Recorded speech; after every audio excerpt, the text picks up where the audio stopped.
ये तस्वीरें बलरामपुर जिले की हैं। एक साल पहले आज ही के दिन राहुल गांधी ने भारत जोड़ो यात्रा शुरू की थी, जिसके बाद उन्होंने पूरे देश में घूमकर एक अलग जगाने का प्रयास किया था और भारतीय जनता पार्टी को सत्ता से हटाने का संकल्प लिया था। आगामी 2024 के चुनाव हैं, लिहाजा एक साल पूरा होने पर जिला कांग्रेस कमेटी के जिला अध्यक्ष अनुज सिंह की अगुवाई में आज भारत जोड़ो यात्रा एक बार फिर से साल पूरा होने पर निकाली गई। अब डॉक्टर भीमराव अंबेडकर प्रेरणा स्थल से निकाली गई इस यात्रा को पहले शहीद स्थल वीर विनय कायस्था पर लाया गया, जहां वीर विनय कायस्था को माल्यार्पण किया गया। उसके बाद यह यात्रा नारों और गाजे बाजे के साथ चलती हुई आज़ाद पार्क पहुंची। संतोषी माता मंदिर पर स्थापित चंद्रशेखर आज़ाद पार्क में इस यात्रा का समापन किया गया। इस दौरान पूर्व विधायक मंगलदेव सिंह, जिला अध्यक्ष अनुज सिंह और पूर्व विधायक डॉक्टर धीरेन्द्र प्रताप सिंह धीरू, पंकज गुप्ता, शिवलाल जैसे तमाम नेता व कार्यकर्ता मौजूद रहे। यहाँ मौजूद नेताओं ने उपस्थित कार्यकर्ताओं को संबोधित करते हुए कहा कि मौजूदा सरकार केवल उत्पीड़न का काम कर रही है। इंडिया गठबंधन बनने के बाद भारत को इंडिया से अलग करने का प्रयास किया जा रहा है। लगातार शिगुफों का दौर छोड़ा जा रहा है, जिससे जनता भ्रमित रहे। असल मुद्दा जनता के सामने रखा ही नहीं जा रहा है।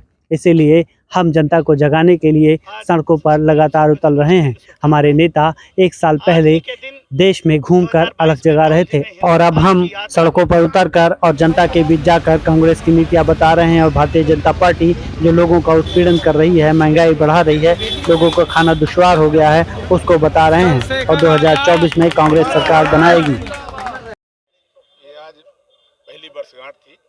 अगले साल 2022 को 7 सितंबर को कन्याकुमारी से कश्मीर तक की यात्रा आदरणीय राहुल जी ने शुरू की थी और उस यात्रा से जो इस देश में जो मौजूदा सरकार है, जो इस देश के गरीबों के हौसलों को, उनके सपनों को तोड़ रही थी, उनके अधिकारों को छीनने का प्रयास कर रही थी, उन अधिकारों को उन्हें दिलाने के लिए, उनको मजबूत करने के लिए, इस देश की कौमी एकजुटता को बरकरार रखने के लिए, इस देश के सामाजिक सौहार्द को जिंदा रखने के लिए उसी के परिप्रेक्ष्य में यात्रा निकाली गई है। और जब से आपका गठबंधन बना है, इंडिया का नाम बदला जा रहा है, केवल भारत उसे कहा जाएगा। भारत और इंडिया ये नारा मैंने जो थोड़े दिया था, चक दे इंडिया, जीतेगा इंडिया, बढ़ेगा इंडिया, स्टार्टअप इंडिया है, तो मोदी जी ने दिया। मोदी जी को हर उस चीज से परेशानी है जिससे जो उन्हें पटखनी देता है। आज इंडिया गठबंधन उन्हें पटखनी दे रहा है। उन्होंने एक नया शगुफा भोले भाले लोगों को हिंदुस्तान और भारत के नाम पर, अरे भारत भी हिंदुस्तान है, हमारा संविधान लिखा जाता है, कॉन्स्टिट्यूशन ऑफ इंडिया, भारत का संविधान। तो मोदी जी को इससे परेशानी है। आज उनके हौसलों पर उनके हौसले पस्त हो रहे हैं। उनके जितने सिपा सालार हैं, अभी आने वाले जो 3 राज्यों के चुनाव हैं, ये उनको बता देंगे जो उनका मंसूबा है। इस देश के लोग, आपके पड़ोस का जिला है, 10,000 हिंदू मतदाता हैं और नसीम चौधरी को जिताया। किस लिए जिताया? क्योंकि भाजपा के लोगों से वहां के लोग त्रस्त और पस्त थे। आज ऐसे ही देश की जनता नौजवानों को 5 किलो, जो गरीब है उनको 5 किलो अनाज दे करके उनको महंगाई का दंश झेलना पड़ रहा है। तो ये जो भी हमारे अध्यक्ष जी ने कहा कि मोदी जी बहुत बड़ा एहसान करते हैं, आंखें फोड़कर चश्मा दान करते हैं, तो ये जो चश्मा दान करने की प्रवृत्ति है, उन पर पानी फेरने के लिए यात्रा है। और आने वाला दिन बताएगा कि इंडिया गठबंधन कैसे इनको पटखनी देता है।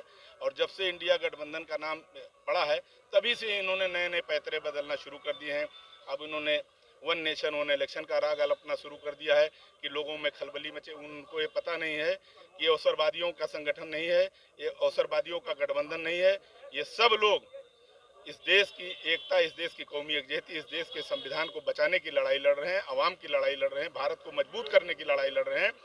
और वो लड़ाई अनवरत चलती रहेगी। राहुल जी के नेतृत्व में, अखिलेश जी के नेतृत्व में, ममता जी के नेतृत्व में, मल्लिकार्जुन खड़गे जी के नेतृत्व में, अजय राय जी के नेतृत्व में, प्रियंका गांधी जी के नेतृत्व में, जितने भी हमारे सहयोगी दल है इस गठबंधन में, सबको इसके लिए साधुवाद है कि उन्होंने ऐसी तानाशाही सरकार। और आज आपने पूछा कि जन्माष्टमी के दिन, तो जिस तरह भगवान कृष्ण ने जेल में अवतार लेकर के और कंस का मर्दन किया था, कंस का वध किया था, वैसे ही निरंकुश सरकार जो है उसका वध करेगी ये इंडिया का गठबंधन। इस सरकार के दिन अब लद गए हैं।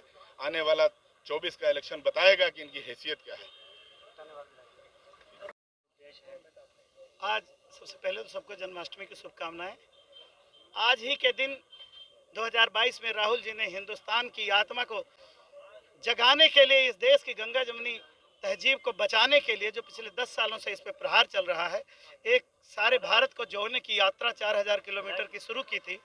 तो उसी के वर्षगांठ, पहली वर्षगांठ के दिन आज हम सभी लोगों ने सोचा कि भगवान श्री कृष्ण, जैसा कि धीरेन्द्र ने कहा, भगवान श्री कृष्ण का जन्म आज ही के दिन हुआ था। उन्होंने जेल में जन्म लेके और तमाम सारी हिंदुस्तान की जो विषमताएं थी उनको खत्म करके धर्म और कानून का राज स्थापित किया था। तो आज के दिन हम शपथ लेकर निकले हैं कि हिंदुस्तान में जो वैमनस्य और जो भाईचारा टूट रहा है, जो वैमनस्य फैल रहा है, उसको दूर करने के लिए हम सभी कांग्रेस जन लगातार संघर्ष करेंगे। इसलिए याद करेंगे। ये कैसे देखते हैं इसको? देश का ना, हाँ, इंडिया हटाया जा रहा है, देश के लोगों को भी बदलना है। बहुत सारी चीजें, हमें प्राउड है कॉन्स्टिट्यूशन ऑफ इंडिया बदलना पड़ेगा, चीफ जस्टिस ऑफ इंडिया, सारा कुछ ऐसे ही लिखा जाता है। देखिए, भारत का 140 करोड़, परंपरा को कैसे बदलें? 140 करोड़ की आबादी इनको बदलने का मन बना लिया है, इसीलिए बौखलाए हुए हैं। और एक कहावत है, एक फिल्म आपने देखी होगी राजनीति, कि बौखला गए हैं। आसमान में थूकने वाले को पता नहीं है कि थूक मुंह पे गिरेगा। मोदी जी का ये जो कथन है, ये इनके ऊपर गिरने वाला है, क्योंकि भारत और इंडिया एक ही है, ये सब जानते हैं। अब इतनी भोली भाली जनता तो जरूर है, मगर अब इतना भी शिक्षा का अभाव नहीं है। इंडिया एक भी वही है, भारत भी वही है, उसी को हम लोग हिंदुस्तान भी कहते हैं। और मोदी जी का ये जो पासा है, उनको लग रहा है कि हाँ हम सफल हो जाएंगे।